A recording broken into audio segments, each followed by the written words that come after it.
नर्किस्तान के ऊपर हमारी सेना ने हमला कर दिया है। पूरे नर्किस्तान में अफरा तफरी मची हुई है। आतंकवादी इधर उधर छिपे घूम रहे, हॉस्पिटल में भीड़ है, बिजली का कनेक्शन कटा हुआ है। इसके लिए मैं भारत की सरकार, भारत की सेना और विशेष रूप से माननीय प्रधानमंत्री जी को धन्यवाद देता हूं। जो नर्किस्तान के लोगों ने हमारी बहन बेटियों का सिंदूर उजाड़ा था, आज उसका बदला ले लिया गया है। ऑपरेशन सिंदूर जारी है।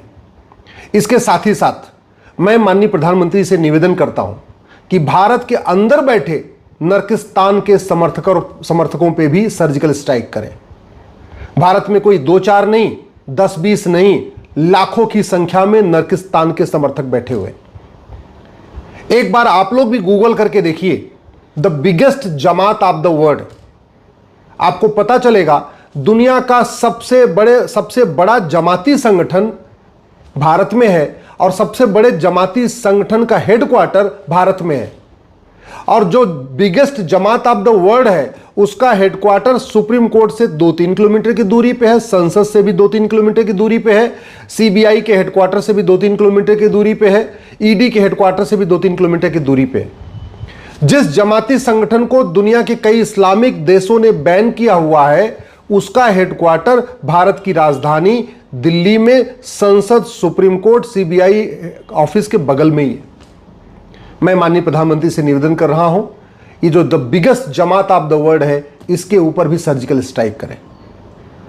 दुनिया में सबसे ज्यादा मदरसे भारत में चल रहे हैं और मदरसों का सिलेबस एक ही होता है। वो अफगानिस्तान का मदरसा हो या पाकिस्तान का मदरसा हो या बांग्लादेश का मदरसा हो या भारत का मदरसा है, चीज वही सिखाई जाती है। करिकुलम कॉमन होता है, सिलेबस कॉमन होता है।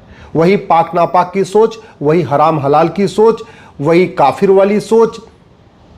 इसलिए मेरा माननीय प्रधानमंत्री से निवेदन है कि भारत के संविधान को लागू करें और भारत में ये पाक नापाक की नफरती सोच सिखाने वाले मदरसों को कंप्लीटली बैन करें। मदरसों के ऊपर भी सर्जिकल स्ट्राइक करें।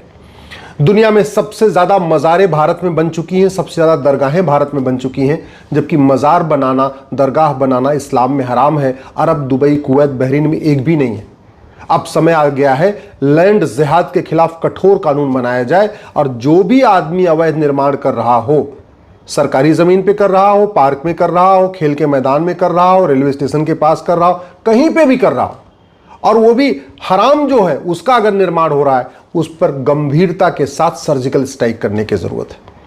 तो मदरसों पे भी सर्जिकल स्ट्राइक करना पड़ेगा, मजार दरगाह के ऊपर भी सर्जिकल स्ट्राइक करना पड़ेगा। और सबसे बड़ी बात, सबसे ज्यादा जासूस भारत में बैठे हुए हैं, सबसे ज्यादा गद्दार भारत में बैठे हुए हैं, सबसे ज्यादा देशद्रोही भारत में बैठे हुए हैं, क्योंकि इनको बड़ी मात्रा में फंडिंग आ रही है। तो कालाधन पे भी सर्जिकल स्ट्राइक करना पड़ेगा, हवाला की फंडिंग पे भी सर्जिकल स्ट्राइक करना पड़ेगा। FCRA कानून जो 2010 में कांग्रेस ने बनाया था, उस पर भी सर्जिकल स्ट्राइक करना पड़ेगा।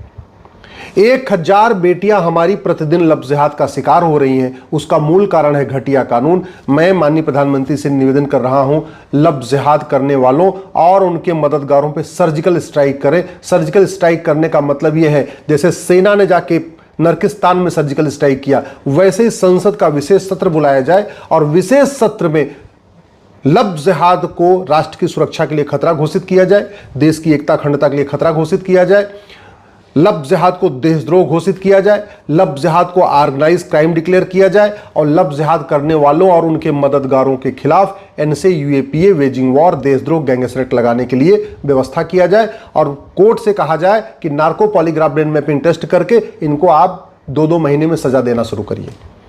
जैसे हमारी सेना ने 15 दिन के अंदर बालाकोट में उन्होंने किया था उसका बदला ले लिया, कश्मीर में जो हमारी बहन बेटियों को सिंदूर उजाड़ा था उसका बदला ले लिया। ऐसे ही अब समय आ चुका है कि हमारी न्यायपालिका भी ऐसे देश के गद्दारों के ऊपर सर्जिकल स्ट्राइक करे, उनको 2-2 महीने के अंदर आजीवन कारावास या फांसी जो भी सजा देना है वो सजा दे। ये तारीख पे तारीख बंद होना चाहिए। मैं माननीय प्रधानमंत्री से निवेदन कर रहा हूं कि आप धर्मांतरण कराने वाले मिसरियों, जिहादियों के ऊपर सर्जिकल स्ट्राइक करें। 10,000 हिंदुओं का प्रतिदिन धर्मांतरण हो रहा है और इसलिए मैं आग्रह कर रहा हूं कि भारतीय न्याय संहिता को खत्म करें, अमेरिका का फेडरल पिनल कोड लागू करें, वन नेशन वन जैसे अमेरिका में चलता one nation one penal code. सारे अपराधों के लिए एक ही कानून है, आपको दिख रहा होगा, ये मोटा सा है और ये हमारा बहुत पतला सा है। ऐसे ही one nation one penal code लागू कर दें और चूंकि धर्मांतरण पूरे देश की समस्या है, इसीलिए जो नया कानून बने उसमें ऑफेंस रिलेटिंग टू कन्वर्जन एक चैप्टर होना चाहिए, ऑफेंस रिलेटिंग टू लव जिहाद भी एक चैप्टर होना चाहिए। भारत में 6 करोड़ घुसपैठिए बैठे हुए, और ये घुसपैठिए ऐसे नहीं आए हैं, इनकी भारत के अंदर के लोगों ने मदद किया है। तो घुसपैठियों और उनके मददगारों पे संसद को इस समय सर्जिकल स्ट्राइक करना चाहिए। घुसपैठ करना और घुसपैठियों की मदद करना, इसको राष्ट्र की सुरक्षा के लिए खतरा घोषित कर दें, और घुसपैठियों और उनके मददगारों पे एनएसए लगाना शुरू करें, यूएपीए लगाना शुरू करें, वेजिंग वॉर लगाना शुरू करें, देशद्रोह लगाना शुरू करें, गैंगस्टर एक्ट लगाना शुरू करें, घुसपैठियों की मदद करने वालों की 100% प्रॉपर्टी जब्त करना शुरू करें, इनकी नागरिकता खत्म करना शुरू करें, इनको आजीवन कारावास फांसी देने के लिए व्यवस्था शुरू करें, तो एनआरसी करना नहीं पड़ेगा। 90% घुसपैठिए अपने आप भाग जाएंगे। मैं माननीय प्रधानमंत्री से निवेदन कर रहा हूं, जो लैंड जिहाद चल रहा है बड़े पैमाने पे, इसके लिए ज़रूरी है ये जो 1908 का सिविल प्रोसीजर कोड चल रहा है इसको हटाया जाए, नया कानून बनाया जाए और प्रॉपर्टी को आधार से लिंक किया जाए। समय आ चुका है कि आधार नंबर को ही एक यूनिक आईडी जनरेट कर दिया जाए। मतलब जो आधार नंबर हो वही ड्राइविंग लाइसेंस नंबर हो, वही पासपोर्ट का नंबर हो, वही राशन कार्ड का नंबर हो, सारा जो नंबर हो व्यक्ति का वो एक ही नंबर होना चाहिए, वो आधार नंबर होना चाहिए। इससे भी बहुत हद तक चीटिंग, फ्रॉड, फोर्जरी पकड़ने में मदद मिलेगी। जो अवैध रूप से भारत में रह रहे हैं उनको पकड़ने में मदद मिलेगी। मैं माननीय प्रधानमंत्री से निवेदन कर रहा हूं, ड्रग्स जिहाद के ऊपर सर्जिकल स्ट्राइक करें बड़े पैमाने पे। ये पाकिस्तानी, अफगानिस्तानी, रोहिंग्या, बांग्लादेशी भारत में ड्रग स्मगलिंग कर रहे हैं, और ड्रग स्मगलिंग के कारण हमारी युवा पीढ़ी नपुंसक हो रही है, बेटे नपुंसक हो रहे हैं, बेटियों में बाजपन बढ़ रहा है। इसलिए अब समय आ चुका है कि सिंगापुर की तरीके से जो नशा तस्कर हैं और जो उनकी मदद करते हैं उनको फांसी देने के लिए कानून बनाया जाए। इसलिए कह रहा हूं, संसदीय स्ट्राइक करना जरूरी है। जैसे उन्होंने सर्जिकल स्ट्राइक किया, ऐसे संसदीय सर्जिकल स्ट्राइक करना जरूरी है। मैं माननीय प्रधानमंत्री से निवेदन कर रहा हूं, भारत में बहुत बड़ा किडनैपिंग जिहाद चल रहा है। हर साल लगभग 5 लाख बहन बेटियां हमारी गायब हो रही हैं, और ये गृह मंत्रालय का आंकड़ा। गृह मंत्रालय ने बाकायदा पार्लियामेंट में कहा था कि 2019 से 2021 के बीच में 13.25 लाख बहन बेटियां गायब हो गई। तो यानी उस समय 4.25 लाख प्रतिवर्ष गायब हो रही थी, अब ये बढ़ते बढ़ते लगभग 5 लाख हो गया। 5 लाख बहन बेटियां साल में गायब हो रही हैं। ये आंकड़ा बहुत ही खतरनाक है। रुकेगा वही कि जब भारत में अमेरिका का जैसे फेडरल पिनल कोड है, ऐसे भारत में एक भारतीय दंड संहिता लागू हो और जस्टिस विद इन ईयर लागू हो। 1 साल के अंदर सजा मिलना शुरू हो जाए, 1 साल के अंदर फाइनल हियरिंग हो जाए district court, high court, supreme court से, और वो तभी हो सकता है जब नार्को पॉलीग्राफ ब्रेन मैपिंग बने। कुछ पूछताछ नहीं करना, गवाहों के बयान नहीं, तारीख पे तारीख नहीं, सिंपली जो आदमी किडनैपिंग में लगा है या जो किडनैपिंग करने वालों की मदद कर रहा है उसको पकड़िए, narco polygraph brain mapping test करिए, उठा के उसको आजीवन कारावास, फांसी की सजा दीजिए, प्रॉपर्टी जब्त कर लीजिए, नागरिकता खत्म करिए, आजीवन कारावास, फांसी दीजिए। मैं गारंटी के साथ कहता हूं, ये 5 लाख बहन बेटियां जो गायब हो रही हैं, ये गायब होना बंद हो जाएगा। भारत में बहुत बड़े पैमाने पे निकाह जिहाद चल रहा है। यहाँ की महिलाएं पाकिस्तान के लोगों से निकाह करती हैं और बाद में बच्चे यहाँ पैदा करती हैं। 8 बच्चे, 10 बच्चे, 12 बच्चे, 14 बच्चों तक की मिल रही हैं। यहाँ पे निकाह पाकिस्तान में की हैं, रहती यहाँ पे हैं, अम्मा भी बन रही हैं, दादी भी बन रही हैं, नानी भी बन रही हैं। 5 लाख महिलाओं से अगर एवरेज मान के चलिए तो 25 लाख बच्चे हुए। अगर उनके नाती पोते मिला लीजिए तो आप खुद सोच लीजिए संख्या कितनी हो जाएगी।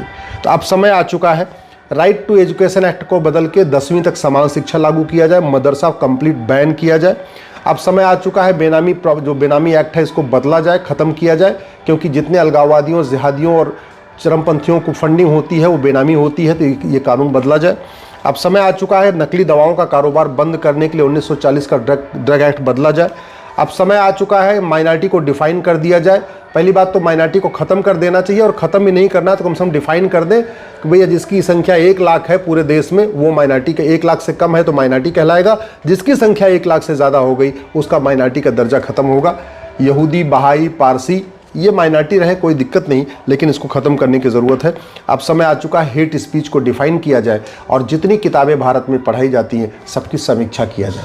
जितनी मजहबी तकरीरें हैं, जितनी मजहबी किताबें हैं, सबकी समीक्षा किया जाए कि कहीं कोई किताब हेट स्पीच तो नहीं फैला रही है। तो हेट स्पीच को डिफ़ाइन करना ज़रूरी है।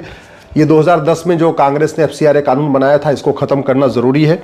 ये ब्लैक मनी एक्ट को बदलना ज़रूरी है, नहीं तो काला धन पैदा होता रहेगा, और काला धन पैदा होगा तो देश विरोधी गतिविधियाँ चलती रहेंगी। भारतीय साक्ष्य संहिता को बदल के इसमें नार्को पॉलीग्राफ ब्रेन मैपिंग कानून बनाना बहुत ज़रूरी है। हवाला का कारोबार बंद करना ज़रूरी है, क्योंकि जिहादियों की जो सबसे ज़्यादा फंडिंग होती है हवाला के ज़रिए होती है। मैं माननीय प्रधानमंत्री से निवेदन करता हूँ, अब समय आ चुका है, जो भारत के अंदर गद्दार बैठे हैं, भारत के अंदर के जो जिहादी बैठे हैं, भारत के अंदर जो जासूस बैठे हैं, जो भारत के अंदर के स्लीपर सेल बैठे हैं, भारत के अंदर जो घुसपैठिए बैठे हैं, वो पाकिस्तानी, अफगानिस्तानी, रोहिंग्या, बांग्लादेशी, भारत के अंदर जो ये किडनैपिंग जिहाद करने वाले बैठे हैं, ड्रग जिहाद करने वाले बैठे हैं, लैंड जिहाद करने वाले बैठे हैं, इनके ऊपर भी सर्जिकल स्ट्राइक ज़रूरी है।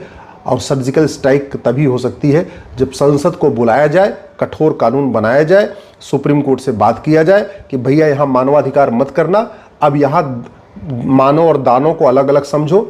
ये दानव हैं जो भारत में जिहाद कर रहे हैं, इनके मानवाधिकार नहीं होगी, इनको सीधे सीधे सज़ा मिलेगी, तब हमारा देश सुरक्षित होगा।